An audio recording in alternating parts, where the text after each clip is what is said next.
Hello. So today I want to tell you about the game Kabuki Tricks. And this is, as you might have guessed, a trick-taking game.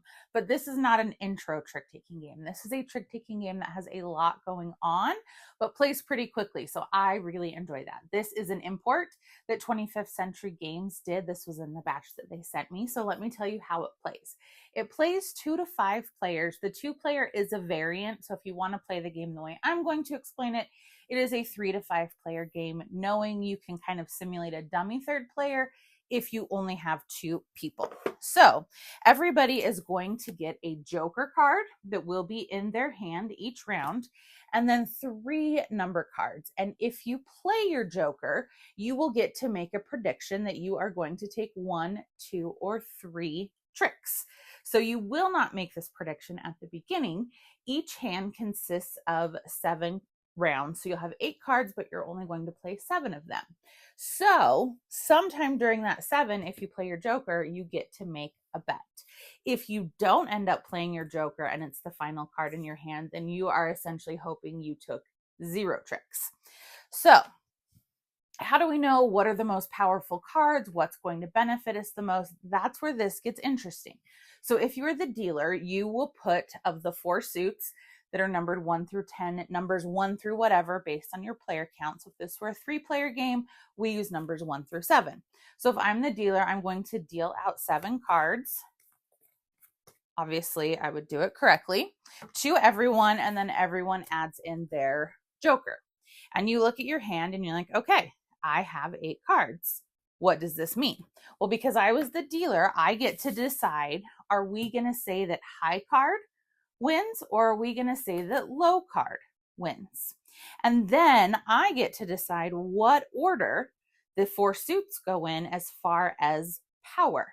So maybe I am really hoping to get that 0 tricks because it's 5 points at the end, or maybe I'm really hoping to take some tricks. So if I look at my hand, yellow is what I have the most of. So let's just go by the order of the cards I have. We will go yellow and then green.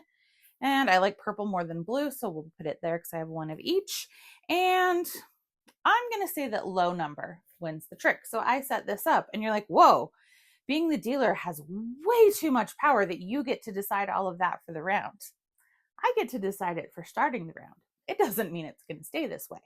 So this is a must-follow trick-taking game, meaning if I play a card out and the other person has that color, they must play it.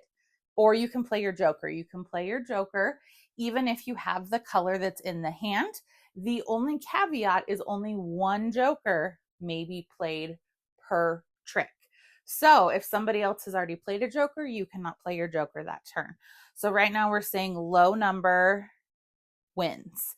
So if we all played, let's say I played purple and everybody else played purple, because we're playing a 3-player game, then really this order doesn't matter because it was purple and we know low number wins. So I would win that trick. Now let's say instead I played yellow and then the next person played yellow and then the other person didn't have yellow. So they played blue. So yellow is the strongest of these and low number wins. So I would win that trick. Let's look at it another way. Let's say I played green and then the other person, the second person played green. And then the next person, let's say they don't have green. So they played yellow. Yellow is more powerful than green, so yellow wins that trick. So you can see how there's layers going on here to what will win. But then you're like, you mentioned jokers. How does that work? So if I'm leading off, which is the dealer, I cannot play my joker. Nobody can play the joker to start a trick. So let's say I play this green and then another player plays their joker. Well, what does that mean? That means they get to do 2 things. So the first thing is they will look at their 3 bid cards and they will decide if they think they're going to take 1, 2, or 3 tricks. And they will put it face down over one of these. So let's say they put it here. So these 2 cards are now combined together for the rest of this hand. And basically they said they think they're going to take this many tricks, and if they're correct, they're going to get points for doing so. And if this color is the final card left in their hand, they're going to get a bonus point. So then the other person would go, and they played green because they had it. So we look here, green and low number, I would take that trick. So once we have gone to where everybody has one card left, now we score. So we will have played 7 cards. You get 1 point for every trick you took, which is great. If you correctly predicted how many tricks you would take, you get 2 points. It doesn't matter if you correctly predicted 1, 2, or 3, but you get 2. If multiple people picked the same number, the person who has the higher card gets it.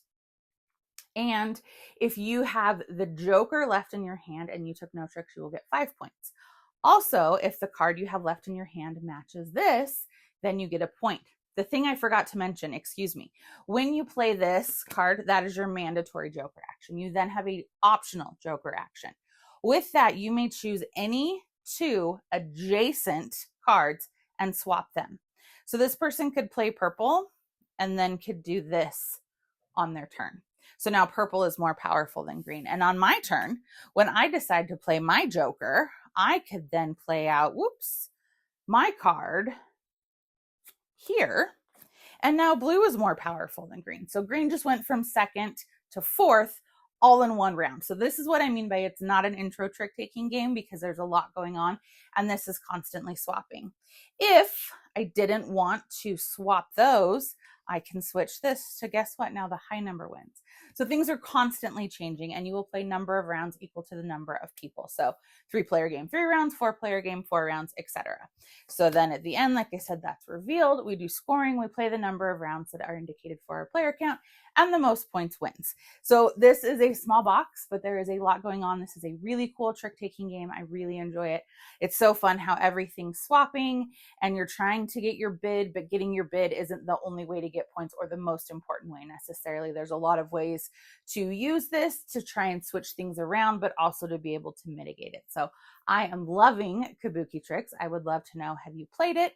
What do you think of it? What's your favorite trick-taking game? Give me a like and a follow, and I'll keep bringing you more board game content. Thanks. Bye.